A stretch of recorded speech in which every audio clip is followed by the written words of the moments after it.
Good morning, everyone. Welcome to Chats at the Gallery. I'm Soklin here. Today, we are very happy to have here with me Juan, Vista, Neis. Hi, Soklin. Thanks for having me. I appreciate the opportunity to talk about our startup today. Yeah. So Juan is the founder of ComicAsia, and maybe you can share with us what ComicAsia is all about. Yeah. ComicAsia will be a Web3 native entertainment platform that will unlock under-monetized and under-distributed comic IP from Asian artists from all over the world. And that will transform into scalable franchises across streaming, publishing, gaming, and fan creating tools. We're addressing a problem. Asian comics are incredibly rich but fragmented around the world. Even some of the greatest comic artists from Asia have their work never leave their home markets, and they see very little upside. And so we're going to address this with the ComicAsia platform, which will be using blockchain-based royalties, tokenized fan engagement, and Gen AI tools for fans to modernize how comic content will be distributed, monetized, and owned. Sounds very exciting. Thanks. So maybe you can also summarize to us what is the core problem you are solving and why does it matter now? Yeah. The problem is Asian comic IP is widely under-monetized, and it's globally under-distributed. And so incredible stories from Philippines, Thailand, Indonesia, Malaysia are stuck in their home markets, and they never see the light of day, much of it, in countries outside of Asia. So what we'll do is provide a platform for creators that gives them a way to get audiences for their comic content. The other thing I also should talk about is, meanwhile, there's a great demand for Asian content. Gen Z loves manga and anime, and even the biggest platforms can't meet that demand for everyone. The webcomic platforms that are dominant, such as Webtoons and Tapas, they focus on romance and fantasy. What ComicAsia will do will give creators an audience who love darker, more alternative, edgier stories, culturally authentic stories based on myths, Asian myths. And so we're broadening the content choices for many comic fans around the world who love that. Yeah. Yes, I think that's very interesting to showcase Asian cultures, Asian myths on our own platform.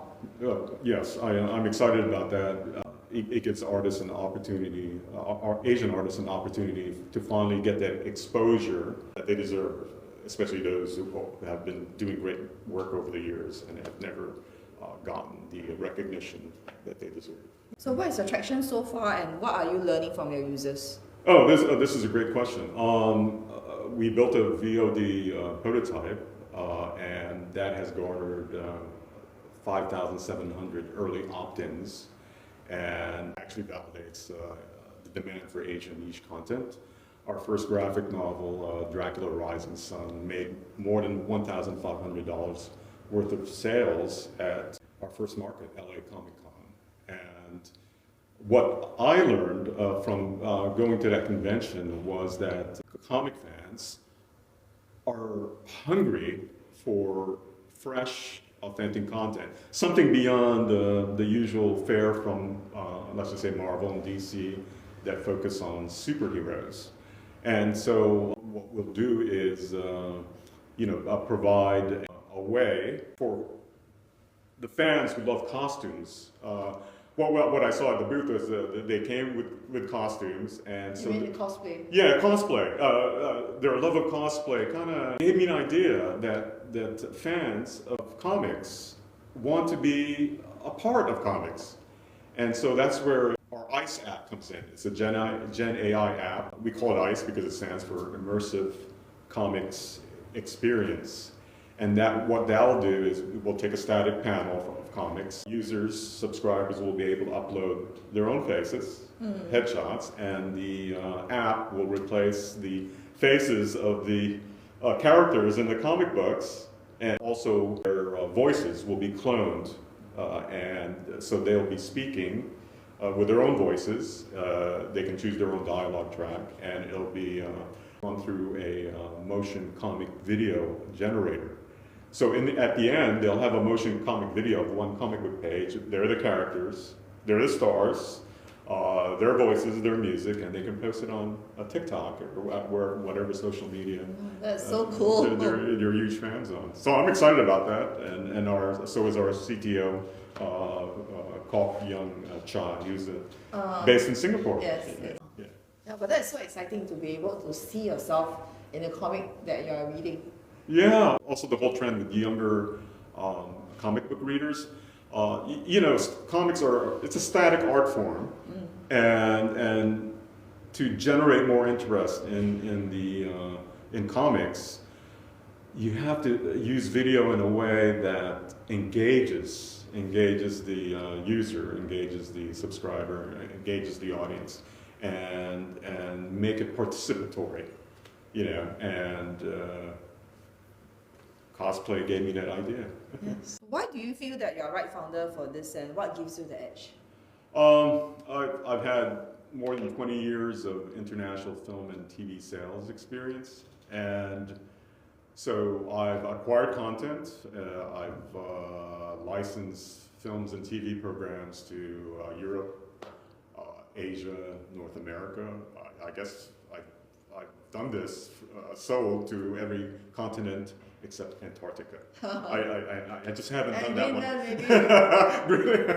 Yeah. Well, Greenland's part of Denmark. So when you sell it to a Danish distributor, they get Greenland. You throw in Greenland. Okay. So the edge is being able to have the knowledge of media development, production, distribution, and monetization, and that'll be key for ComicAsia, because we're not just publishing.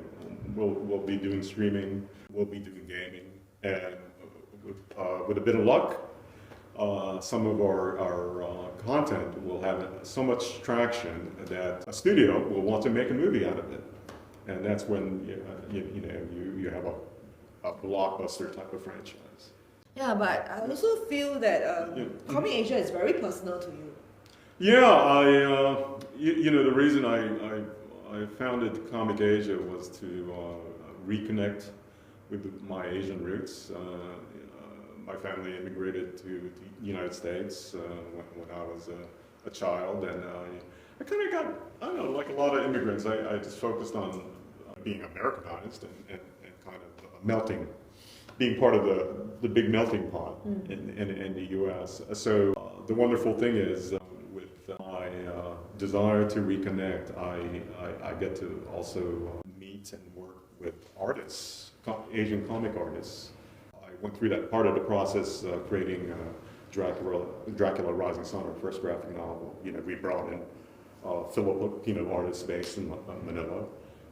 We created it during a time COVID was still going, the pandemic, and so everything was remote, but yet it came out very well. So I guess maybe we go back to the platform. So what is your defensibility, and why won't it get copied by bigger platforms? Yeah, the bigger platforms, again, Webtoons or Tapas Media, they are chiefly Web 2. We are a Web 3 native platform. And what that means is that the creators own their IP, they're compensated using smart contracts, and their pay will be based on their impact, users, subscribers, and advertisers. And so they'll be paid using stablecoin through the Circle platform. And the other thing we're doing differently is our fans will receive utility tokens. We call them ComicAsia tokens. Cats. I guess people who love cats will be into this. What does that do? It's been a problem I've been wanting to solve for years because one of the really perhaps the biggest problem on media and entertainment platform offering subscription faces is churn. Churn is the turnover where many subscribers just drop out of the platform and they don't come back.